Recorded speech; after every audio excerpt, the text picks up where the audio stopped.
Welcome to another edition of SVSU Red Alert, your weekly update on Saginaw Valley State University athletics. I'm your host, JJ Bain. The SVSU Cardinal football team just missed getting a victory against Findlay. We'll review that with SVSU head football coach Jim Collins, and we'll also get an update on men's soccer with Cale Wasserman.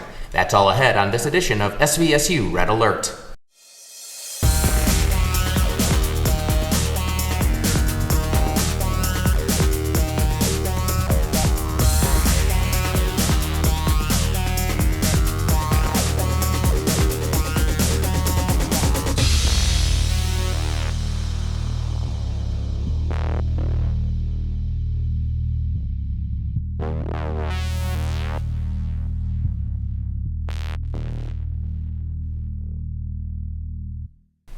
Welcome back to SVSU Red Alert. I'm joined by SVSU head football coach Jim Collins. And Coach, first of all, we'll go to the final play of the game, because there was a lot of celebrating in the stands on that 54-yard field goal by Scott Stanford. But I know you've had a chance to watch the tape, and from the student section's reaction, you could see if you were close to the football, you could tell it didn't go through the uprights. It was a great attempt, and the game came down to the last play, and that's the second time in 3 weeks the game's come down to the last play. Unfortunately, in week one, Valdosta wasn't able to execute their final play, and we won the game. And for us, Saturday night, it was tough. I thought Scott made a great attempt. He had a great kick. The protection was there. And, it's a game of inches and feet, and we didn't come away with it. But, I like the way we made those attempts late in the game to win it. It just didn't happen for us.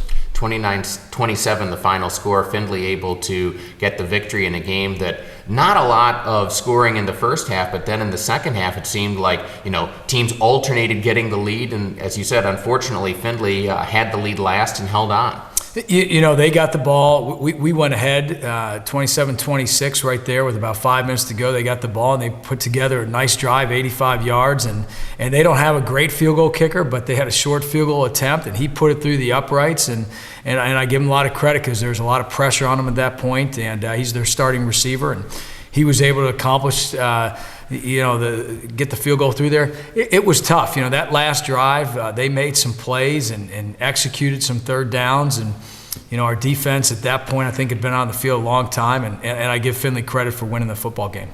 In fact, Findlay, you talk about being on the field a lot. They had almost 40 minutes in terms of time of possession. If you had it to do over again, your 2 touchdowns in the fourth quarter, would you have liked to have longer drives? Because I think one of those drives is just over a minute, and the other one was a minute and a half. Well, obviously, you'd love to give them the ball back with no time on the clock, but it wasn't meant to be.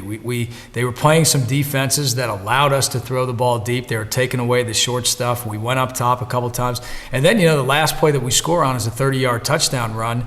We're running the football and thinking we'll run it a couple times, eat some clock up, and we happen to score like we did. But the bottom line is, when it comes down to executing in the key situations of the game, and I thought offensively we were able to get back in that game.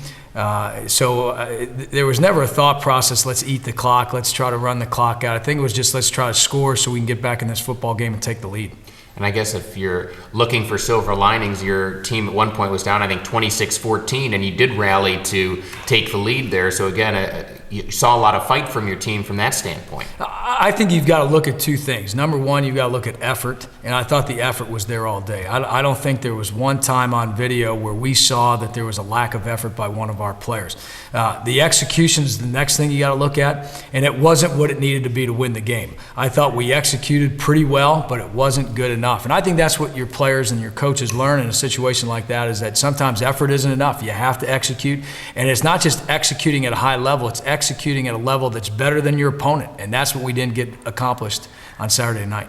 And I know you can't get into discussing officiating, but there were 3 penalties called against you that came at really critical times in the football game, because all 3 of them happened when your defense is out there on third down. You look like you've made the play to end their drive, and unfortunately that extended all 3 of those drives for Findlay. Well, obviously it's tough to tell your guys not to play hard. So and I think the penalties were really aggressive penalties, and unfortunately, when you get flagged and you get drives extended, it really puts your team and your defense in a tough situation. Those were times where I think we would have been trotting our field goal or our punt return team out on the field, and instead our defense has to stay on the field. And what that does is it gives the opponent another opportunity to extend a drive and to move the football. It leaves your defense on the field a little bit longer, so they've got to contend with more plays and more time on the field, and it leaves your offense on the sideline, so you don't get an opportunity to score more points. So it's a tough situation, and I think we're going to learn from it. I think there's certain things in today's football that you're not able to do, and I think a couple of those penalties were considered high hits. And we've just got to make sure we do all we can to still play aggressive, still make plays on the football and get after people, but somehow, some way, avoid the penalty for a high hit. And so you go through this game against Findlay, and again, we've talked about some of the things you'd like to do better, but you have some bright spots. I thought Tim Hogue at running back had a very good game for you, including 2 touchdown runs. It was great to see the run offense do as well as it did, and I thought offensively up front, we did a great job of blocking, and Tim found the holes and had some big plays. That was the thing we didn't see as much the first 2 weeks, is the big play. And to see Tim have those long runs, and especially the long run for the last touchdown, was great to see. And it also, I think if you look at the perimeter, we did a better job blocking on the perimeter. Our receivers got downfield, blocked the corners, blocked the safeties. And when you can do that, that's going to allow you to get more big plays. And you also got big plays in the passing game. Jeff Janis and Michael Albrecht coming up big for you again. Well, Jeff had some really big plays, and then Michael had a great catch at the goal line for the touchdown that put us up 14-13. I think from a passing game standpoint, the play that stands out in a negative standpoint is the interception, and you'd love to have that one back, and it's rare that you're going to see John Jennings make that mistake, and he's going to learn from it. There's no question about it. But overall, I like the way our guys caught the football, made some runs after the catch. The other guy that made a lot of big plays for us in that game was Mark Thrash. A lot of key plays, did a good job of running with the ball after the catch. And then it was great to see Zach Sesich back at tight end and then come up with that big one on the long one on that third score that we had. Yeah, that was a key play because that was on third down, a great diving catch. So he hadn't forgotten how to catch the football despite lining up at left tackle the last 2 weeks. Exactly. He had to run a long way. He hadn't run 35 yards down the field in a while, and it was good to see that happen. And I think, Zach, just 1 week being back into it, he's going to keep getting better at tight end and get back to his form that he's capable of. And I think what we've got to do from this thing in all phases is we got to learn from it. We got to get better. There's no question. I told our football team this at the beginning of the week. We have to get better. We have to execute better. We still have to play with a high level of effort and intensity. And, those are things as a football team you have to do, win or lose. And obviously that loss, puts a little bit more pressure on guys to step it up. And I thought one of the things that Findlay did very well from their point of view was protect their quarterback, because he often was able to have time back there, and despite all the sacks he had the previous week against Malone, you weren't able to get consistent pressure on Belton, the Findlay quarterback. And we had talked, JJ, last week, the key to stopping that offense was going to be to pressure the quarterback, because he's a big guy, he's got an accurate arm, and he's got experience. He played with a lot of poise. He's an experienced guy. And even the times we did get a couple pressure, he did a great job of avoiding it. He's big enough to throw over the blitz. And, I thought their game plan was really good. There weren't a lot of times he was sitting back there waiting. It was a lot of quick throws. But the times that we needed to pressure him in key situations, we weren't able to get it done. And that's the area we've got to improve in. We've got to do a better job of rushing the passer. We can't let a quarterback, especially a guy of that caliber, feel comfortable in the pocket. And I thought this was one of those games, too, that probably provides a lot of opportunity for you as a coach to teach lessons, because it shows you the importance of every play, because, any one play in that game could have changed the outcome of the football game when you lose by 2. Obviously, and there were enough of those plays that you can point to and teach from, and I think that's the key. I think the key in college football, regardless, you've got to learn something from it. We're not playing for money. This isn't the pros. It's a learning experience. It's part of the education process, and one of the parts of the process is you learn from your mistakes. You get better. You improve, and you take that approach to everything you do in life. And this is a great moment for our team to learn and get better, and I think you can be guaranteed we will. And one of the big plays we haven't talked about yet was late in the game, you do get a blocked field goal, which at that point seemed like it was going to be an important play as well. I think that put us in a position, get back in the game and take the lead. And once again, I look at key things like that. We had a great stop. That team moved the football on us, but they got down the red zone inside the 10, and our defense came up big on third down and stopped them. And then we came up with the big field goal block. So there were enough good things, just not enough. One more play would have been a big difference maker. Had we gotten 2 more yards on that last pass play of the game, would that have made it easier to kick that field goal? There's a lot of what ifs, and that's what you deal with the day after the game, but you have to move on and get better and learn from it and get ready to play the next one. And the next one for SVSU will be a road trip to Lake Erie, and we will talk about that a little bit later on with Coach Collins. But when we come back, we'll be joined by SVSU wide receivers coach Dan Fedrosi. That's next on SVSU Red Alert.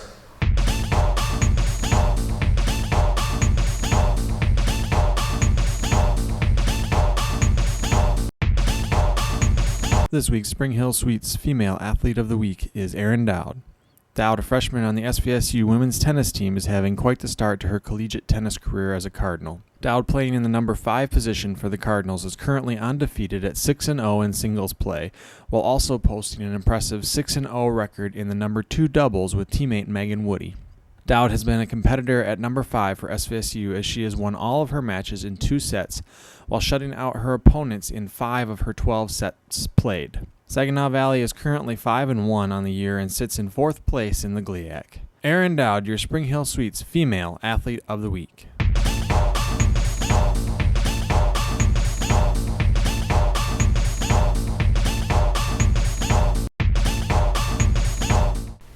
Welcome back to SVSU Red Alert. I'm JJ Boehm, joined by SVSU wide receivers coach Dan Fedrosi. And Dan, what's it been like for you to work with this group this year? It seems like they've been pretty effective in the passing game. Well, we have. I mean, it's been good having all the same guys that came back that played a lot last year. We lost Nick, we lost Mike from graduation, and we brought back a lot of guys that played last year. And we played well in the passing game, but we got to really get better blocking. We've shown at times that we can be physical. There's a lot of times that ball gets cut loose to the 3rd level, and we've got to be there to make that block. And we really try to emphasize that this year, that you may spark a block that scores a touchdown. I think you saw that in the Findlay game. It was actually Zach Sesich got to the 3rd level on Tim's run and actually blocked Janice's guy, and Janice kind of picked up somebody else, and those are the types of plays that it takes to make those big run plays. So we've played well in the passing game, but we still got to get a lot better, but we're really trying to emphasize being physical and really trying to say that, it may be that one block here or there that may actually score us a touchdown, and we're hoping to keep that going this week. You mentioned having all those players returning, but you're also working with a group that has no seniors, which is always a little bit unusual. It's really one of the crazier things too. As I was talking to Matt before the season, it's really weird. I bring back a lot of experience, but I bring back no seniors. I don't think I've ever been around anything like that. I got guys that have played for 2 and 3 years. This is Jeff's really his 3rd year of playing. Michael's played really this is again his 3rd year. He kind of backed up Nick when Nick was, he played for Nick in 2010 when Nick got hurt, and then last year he kind of backed him up, but he played a lot for us last year. So we have Mark played a lot last year, and Dion played a lot last year. So we have a lot of guys that played. But again, to not have any seniors, it's really weird. But I think they've stepped into a pretty good role of becoming leaders, especially within our group, and kind of taking the offense in their own hands when they need to, as far as really pushing those guys and being effective out there on the field. So, he's got to keep working. Even though you don't have any seniors, your juniors have been around for a long time. All those kids have been redshirted except for Dion. So that's an encouraging thing that we have some guys stepping into those roles early. And obviously everybody sees the big plays from Jeff Janis, and he's had some already this young season, but I know, he's talked openly about how he wants to develop as a more complete receiver. Well, we talked a lot about improving to be really one of the better players as far as the tradition of the receiver position at Saginaw Valley, and he's got the ability, but all the other guys have stepped up their game too, so it's been really good. We've kind of went, like this. Jeff's raised his game and Mark's raised his game. He got back, had a really good game this past weekend. Dion played well. Michael played really well against Valdosta, I think a lot of people saw. And we really have created some depth. But we really want Jeff to kind of step into a role where he can be a dominant player. I kind of referenced him last year. We really want him to step into a role where he can be like a Brian Dolph. I remember when I was a young player here, my first year, I remember thinking, people would tell me, we needed something, just threw up to Brian, whether there was 2 or 3 guys covering him. He generally came down, and that's why that was he was a player of the year type player in this conference. So, we're trying to get him to that level and bring everybody else along with him. And when we can do that, it makes it a lot easier on the quarterback. It can help our run game. And the offensive line has done a great job this year, giving us the opportunity to make those catches. At this point, John's sitting back there and able to throw us the football. It's not like he's scrambling all over for his life. So we've done a good job there all around as a complete offense to give us a chance to throw the ball downfield. And we've come down with, a good majority of them, but we got to keep that up. And as you said, it's kind of been interesting to watch the season progress because you have Michael Albrecht with a huge game against Valdosta, then he's a little more quiet the next two games, but in each game he does have a touchdown, and then against Findlay, as you said, Mark Thrash really stepped up. Well, it's just the nature of football. Every time people watch film, they're not going to sit there and just let us throw the ball downfield to Jeff, and then they're not going to let us just work the middle field with Michael every game. They're going to take something away, and that next guy's got to step in. And that's just the nature of football. You're going to see that in the run game, you see that in the pass game. But we've done a good job at this point of taking advantage of it, but we got to continue to push because we're going to come up this week and Lake Erie's going to take something away, and we've got to make those guys pay. And then, the next week, Ferris is going to try to take something away that we've done and good. So the guy that's in that position to make the play, they've got to make it. Whether it's Jeff or Mark or Dion or Keenan Smith or Kurt Van Essen or whoever it may be, they've got to make those plays when they come their way. Maybe one opportunity a game and maybe 10, but you've got to make them when you get them. Well, hopefully they keep getting those opportunities and keep making the plays. Dan Fedrosi, thanks for joining us. Thanks a lot. And when we come back, we'll be joined by SVSU men's soccer coach Cale Wasserman. That's next on SVSU Red Alert.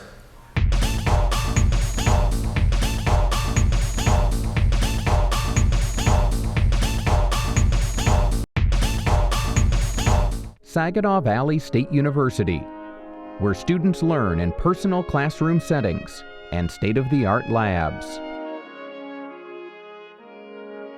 Where students make a difference in Michigan's Great Lakes Bay region and study the world. A place where we celebrate red pride. Saginaw Valley State University.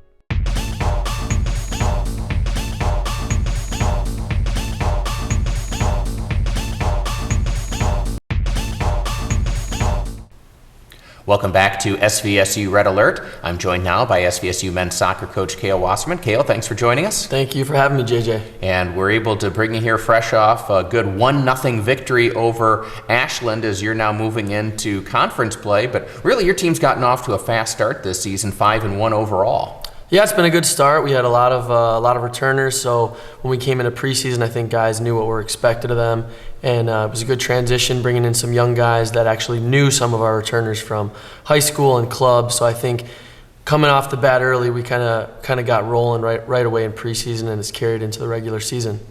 And you go into those early season matches, and that really kind of elevated you in the national rankings because you got some good wins against quality competition. And I know that's something that you always like to have, that national exposure for your program. Yeah, moving towards the postseason, which is obviously what you want to put yourself in a position to be able to compete for, you have to do well in your regional games.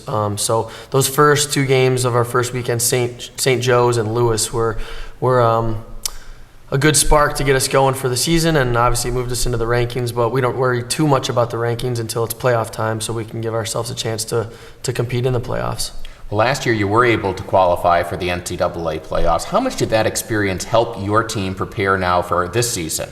I think it was a great experience for our team. We got to the national level last year, and we had to play against the number 4 team in the country in Rockhurst, on the road at their place, under the lights, hostile environment. And, at first, I think that first 20 minutes of the game, we were a bit shell-shocked, but took us a while, got into the game, and I think losing that game 1-0 has fired our guys up a little bit. We know that we can compete with teams that are in the top 5, top 10 in the country if we're ready to go from the first whistle. And I think it's fired up some guys and motivated some guys. We want to give ourselves a chance to get back into a situation like that where we can hopefully be a little bit more successful.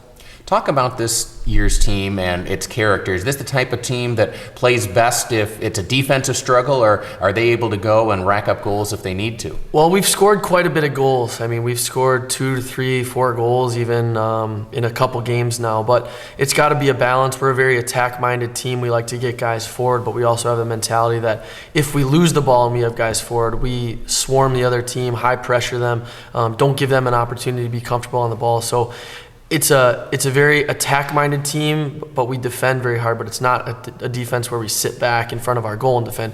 We push forward and put pressure on the other team and try to force mistakes. And so far, that formula is working for you. What have you seen that you like best about what your team has shown through these first 6 games of the year?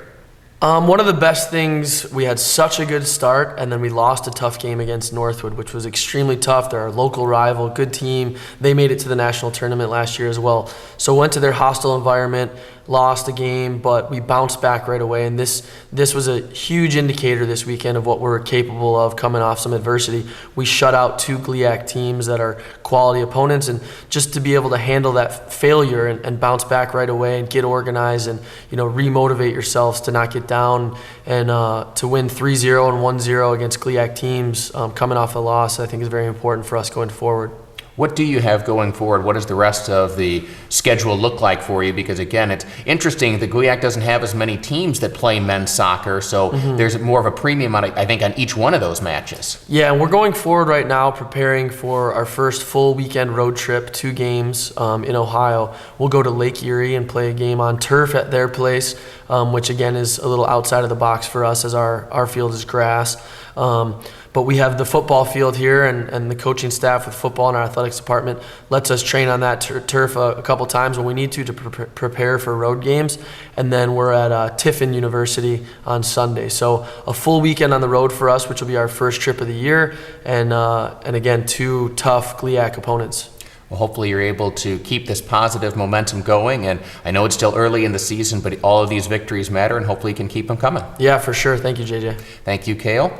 And when we come back, we'll be rejoined by SVSU head football coach Jim Collins. That's next on SVSU Red Alert.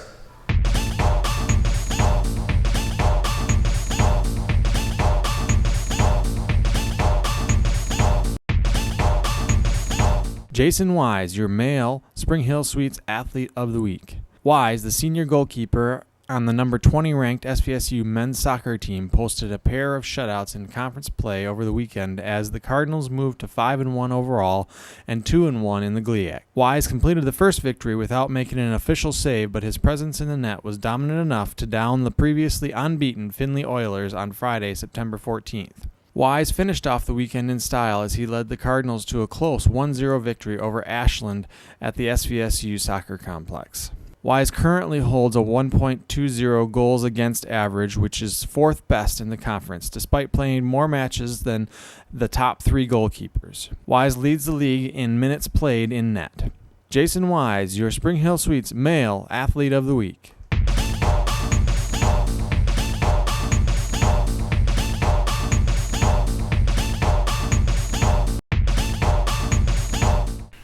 Welcome back to SVSU Red Alert. The SVSU football team back on the road this week as they travel to Lake Erie College. And Coach Collins, this is a Lake Erie team that almost pulled off an upset of their own over the weekend. They were leading late in the game against Wayne State before, at the end, falling 35-31. So this is a good football team you're playing. Absolutely. And the thing I told our football team after the Findlay game is that we're going to play good football teams every week. There are no weeks off. There are no weeks that you can take a vacation, take it easy, and show up and win. So you've got to be at your best every week. And if you're at your absolute best every week, I think that's your only opportunity to be successful. So we've got to work hard and prepare for a Lake Erie team that I know is going to be a tough team. They're going to play hard. They've got good players, and they're going to be prepared.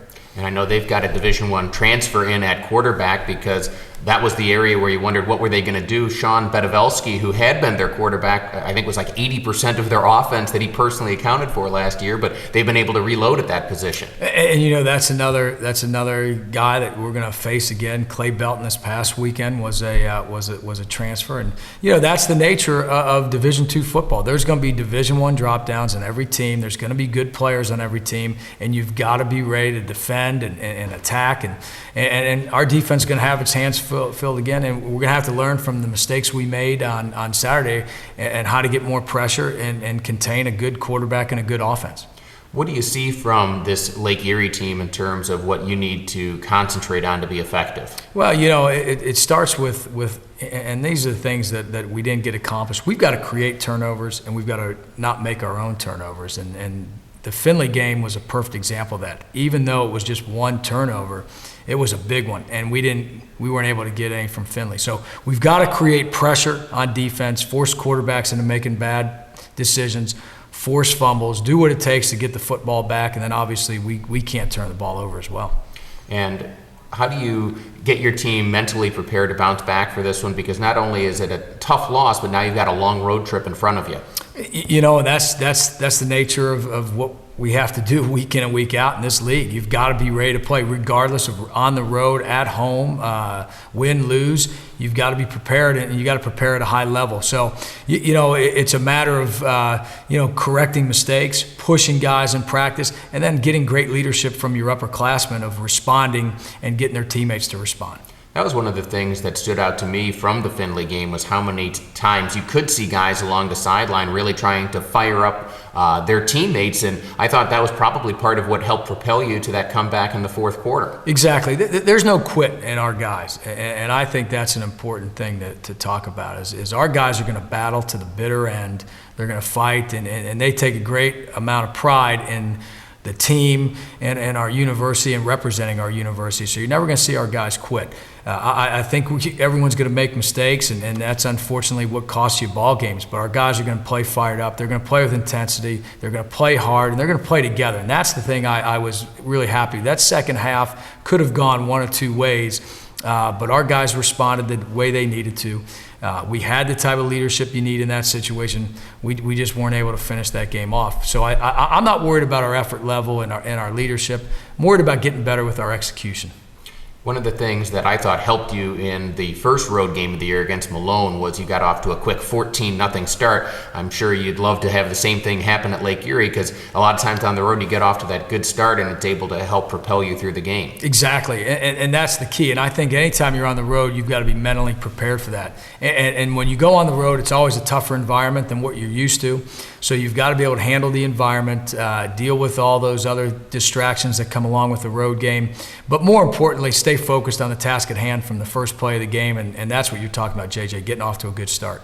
Well, hopefully it gets off to a good start for the Cardinals as you travel to Lake Erie, and hopefully the Cardinals come back with a victory. Coach Collins, good luck. Thanks, JJ. And we thank you for watching, and we hope you have enjoyed this edition of SVSU Red Alert.